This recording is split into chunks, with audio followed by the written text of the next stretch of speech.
Halo semuanya. Di sini saya akan membuat tugas video wawancara. Next video ya. Ibu, di sini saya ingin mewawancarai tentang keberagaman budaya dalam konteks tradisi. Ibu, di keluarga kita ada tradisi paling berkesan apa yang sudah Ibu jaga turun-menurun? Kenapa tradisi itu penting buat diajarkan ke anak-anak? Yaitu tradisi pada saat kita lebaran, yaitu kita makan bersama, kumpul keluarga bersama, ada keluarga-keluarga yang lain, yaitu dengan kita ibu memasak ketupat dengan sayur opor ayam, jadi kita ngobrol, bertemu dengan keluarga-keluarga yang lain, saling bersilaturahmi di keluarga kita. Tradisi atau budaya apa dari daerah kita yang menurut Ibu paling susah diajarkan ke anak-anak zaman sekarang ini? Kenapa itu susah? Kalau menurut Ibu, tradisi yang paling sulit itu yaitu berbahasa daerah. Karena anak-anak sekarang ini nggak paham dengan bahasa daerah kita. Karena anak-anak sekarang ini kalau bicara dia pakai bahasa gaul ya istilahnya. Gitu. Dulu waktu Ibu masih kecil, apa bedanya cara Ibu main permainan tradisional dengan cara kamu bermain sekarang? Jelas beda banget, karena pada zaman ibu itu mainnya bersama kawan-kawan, bermain petak umpet, ular tangga, apa congklak, itu kan bersama kawan-kawan semua. Ada kebersamaannya, ada rasa saling bersama. Kalau untuk anak-anak sekarang kayaknya nggak ada lagi kayak main gitu. Paling anak-anak sibuk dengan dunianya, dengan handphonenya sendiri-sendiri. Jadi anak-anak tuh kurang rasa kebersamaannya, kurang rasa bersama-sama kawan-kawannya, itu pasti kurang. Oke, bagaimana cara Ibu menjelaskan ke anak kalau teman-teman kamu punya tradisi yang sangat berbeda, misalnya beda cara ibadah atau beda makanan khas, supaya kamu tetap menghargainya? Apabila ada teman yang bukan satu agama sama kita, bukan satu iman sama kita, sebaiknya kita saling menghormati. Terus apabila makanan, misalkan masakan tradisional yang kita mungkin tidak selera, jangan langsung kita bilang tidak enak, tidak boleh, nggak enak gitu. Kita terima aja dulu, kita nikmatin. Ya gitu cara ibu ngajarin ke anaknya. Dan yang terakhir, selain dari Ibu, dari mana lagi anak-anak bisa belajar tentang budaya dan tradisi kita? Misalnya dari sekolah, dari internet, atau dari mana? Kayaknya kalau cerita-cerita dahulu itu bisa kita lihat dari televisi, terus dari cerita kakek nenek kita tentang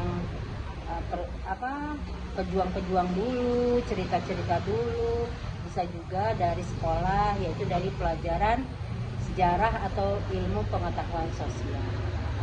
Terima kasih ya Bu sudah mau menjadi narasumber saya. Dan di sini saya akan menganalisis video wawancara saya tentang keberagaman budaya tradisi.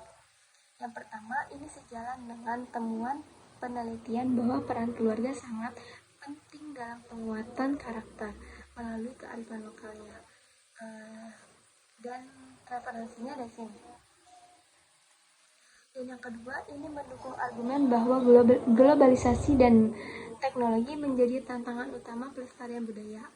Penelitian menyarankan agar tradisi, contohnya itu permainan, diintegrasikan untuk membentuk kekompakan dan keterampilan sosial. Referensinya dari sini. Dan yang terakhir, ini mencerminkan upaya rumah tangga untuk mendukung pendidikan multikultural di sekolah yang bertujuan untuk membangun lingkungan inklusif dan mencegah diskriminasi sejak dini. Dan analisisnya dari sini.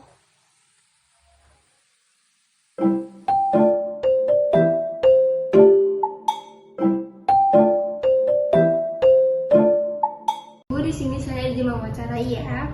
Di kelas Ibu pasti melihat ada siswa yang populer dan ada yang cenderung menyendiri. Apa ciri-ciri yang membuat siswa itu populer di kalangan teman-temannya sekarang ini? Apakah ada hubungan dengan HP atau media sosial? Biasanya ciri-ciri siswa yang populer di kelas atau di sekolah itu umumnya dilihat dari bagaimana cara anak itu berinteraksi atau cara anak itu perilaku di sekolah. Kalau misalnya anak yang kategorinya populer itu biasanya dia punya sikap yang percaya diri, dia berani berbicara, terus dia juga dia punya banyak ide-ide, bahkan dia bisa dikatakan anak yang aktif di sekolah gitu. Kalau adakah hubungannya dengan sosial media ya atau handphone, ya biasanya anak-anak yang populer itu dia lebih punya banyak pengikut di sosial media, sehingga karena dia pede tadi, dia banyak pengikut di sosial media, jadi anak tersebut ya cenderung dia kategorinya anak yang populer di sekolah atau di kelas. Oke.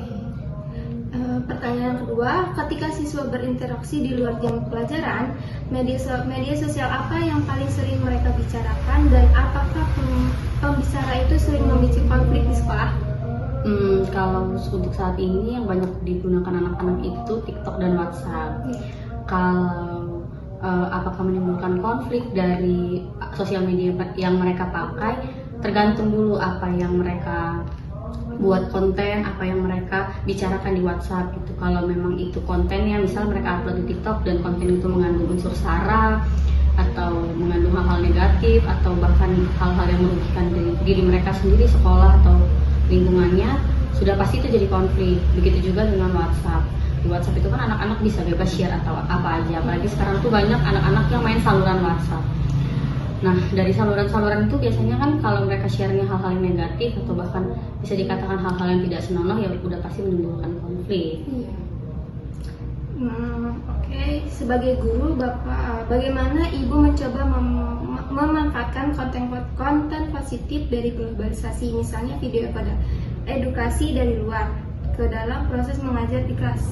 Kalau memanfaatkan sosial media atau dampak globalisasi, penggunaan media-media pembelajaran kayak video pembelajaran, media AI, gambar berbasis edukasi dan lain sebagainya, itu sering saya gunakan biasanya untuk persepsi atau untuk pertanyaan pemantik. Lewat ya video-video itu, gambar-gambar AI itu atau ya sosial media itu biasanya itu justru jadi jadi anak-anak itu karena mereka tertarik justru untuk menambah minat dan semangat belajar mereka sih. Apakah ada peraturan atau sanksi khusus dari sekolah terkait penggunaan bahasa atau perilaku yang meniru budaya asing dan dianggap kurang sopan atau tidak sesuai adat di lingkungan sekolah? Kalau di sekolah udah pasti ada hal-hal yang berbau negatif, apalagi budaya asing yang mereka gunakan di sekolah dan itu tidak baik. Itu biasanya tergantung di tata tertib. Nah, untuk penanganan seperti apanya kalau mereka menggunakan hal-hal negatif tersebut di sekolah, biasanya tindakan yang pertama ditegur, yang kedua diberikan punishment atau hukuman sesuai dengan seberat apa mereka menggunakan bahasa tersebut atau mereka melakukan tindakan yang dari luar tersebut gitu. Nah, tujuannya bukan untuk sekedar menghukum aja ya itu, tapi juga biar siswa tuh belajar gitu. Kalau misalnya hal-hal negatif seperti itu tidak boleh ditanamkan dan tidak boleh disebarluaskan di sekolah, karena itu kan mengganggu budaya positif di sekolah. Dan yang terakhir, jika Ibu bisa meminta bantuan atau fasilitas, program pelatihan seperti apa yang paling dibutuhkan guru agar bisa membimbing siswa SD menghadapi pengaruh globalisasi ini? Kalau pelatihan yang paling penting menurut saya sekarang itu pelatihan tentang pendidikan karakter anak-anak di era globalisasi dan pemanfaatan media sosial atau literasi global. Karena apa? Karena kalau literasi global itu kan bermanfaat untuk mereka. Kayak zaman sekarang sosial media atau internet itu bukan sekedar kebutuhan tapi keharusan. Kalau belajar anak-anak itu menurut saya lebih bagus kalau ada fasilitas internetnya gitu, karena mereka lebih banyak menjangkau materi-materi yang kadang guru sendiri nggak bisa menyediakannya gitu. Nah, untuk yang kedua, pendidikan karakter di era globalisasi, karena itu tadi anak-anak sekarang kan apalagi dari SD aja udah mulai gampang main sosial media dan mereka juga tumbuh di era sosial media ini bertumbuh gitu loh. Jadi kadang mereka hanya bisa menonton tanpa bisa mereka saring apakah itu berdampak positif, apakah itu baik atau enggak. Karena jujur mendidik karakter anak di era globalisasi ini sangat susah. Itu tadi karena mereka banyak melihat hal-hal di sosial media, belum tentu mereka bisa menyaringnya, apakah hal itu baik ataukah hal itu buruk, dampaknya seperti apa untuk mereka, kayaknya mereka nggak paham gitu ya. Oke, terima kasih ya sudah mau menjadi narasumber saya. Baik, di sini saya akan menganalisis hasil video wawancara saya tentang interaksi sosial di lingkungan sekolah dasar atau SD. Nah, yang pertama yaitu pemimpin informal adalah siswa dengan kecakapan sosial, rasa percaya diri, dan keadilan tinggi, bukan sekadar akademik. Mereka diikuti karena memberikan arahan yang jelas dan rasa aman. Referensinya dari sini. Dan analisis kedua yaitu alasannya introvert atau kebutuhan privasi atau kecemasan sosial atau rendah diri juga. Kita sebagai guru tindakannya itu memberi dukungan atau humoristik, tidak memaksa, dan integrasi bertahap dengan teman yang cocok, dan referensinya dari sini. Dan yang ketiga, tujuannya untuk mencapai penyelesaian konstruktif. Kita sebagai guru juga memberikan pola guru.